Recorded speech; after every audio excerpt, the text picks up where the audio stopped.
నీకంటే నాకే ఎక్కువ లవ్ మీద నమ్మకం ఉంది. ఓ మాట చెప్తాను విను, లవ్ కొంతకాలమే బాగుంటుంది. ఆరెంజ్ లో రామ్ చెప్పే లాజిక్ చాలా సింపుల్. ప్రేమ 2 hearts తో కాదు 2 brains తో పనిచేస్తాయి. ఇవాళ నచ్చింది రేపు నచ్చకపోవచ్చు. ప్రేమ కావాలని అడుగు, ఇంత ఇస్తాను. కానీ ఇంతకాలం ప్రేమించమని మాత్రం అడగకు.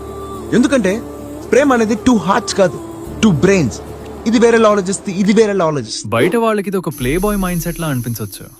కానీ రామ్ మెయిన్ భయం ఏంటంటే ప్రేమ తగ్గిపోయాక జాలితో అబద్ధాలు చెప్తూ బ్రతకడం ఇష్టం లేక. ప్రేమించినామని ప్రేమిస్తున్నట్టు నటించడం మహాపాపరా. ఇక మీదట నీకు తెలుస్తుంది ఒక నిజం చెప్పడం ఎంత కష్టమో. అందుకే కష్టమైన నేను నిజాలే చెప్తాను. మరి ఇంత ప్రాక్టికల్ వాడు చివరికి ఎలా మారాడు? ఇక్కడే సినిమా మొత్తానికి గొప్ప రియలైజేషన్ ఉంటుంది.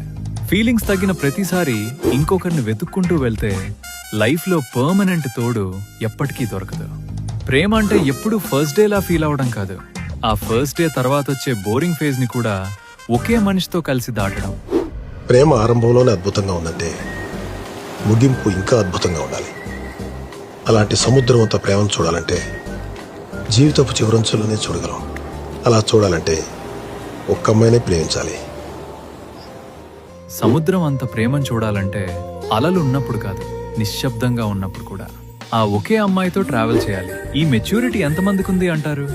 అబద్ధాలతో ఉండే లైఫ్ లాంగ్ రిలేషన్ కంటే నిజంతో ఉండే ఈ ఆరెంజ్ లవ్వే కరెక్ట్ అంటారా?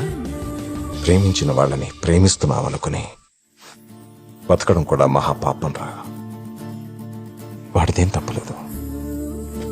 వాడికన్నా ప్రేమించేవాడు నా కూతురికి దొరకడరా. నా ప్రేమలో నేను నిజంగా ఉండడానికి ప్రయత్నించాను. ఎనీవే, అర్థం చేసుకున్నాం. I'm so happy. లోకాన్ని మర్చిపోదాం, ప్రేమించుకుందాం, నిజంగా ప్రేమించుకుందాం, చాలా ప్రేమించుకుందాం. నీకు కావాల్సింది అదే కదా.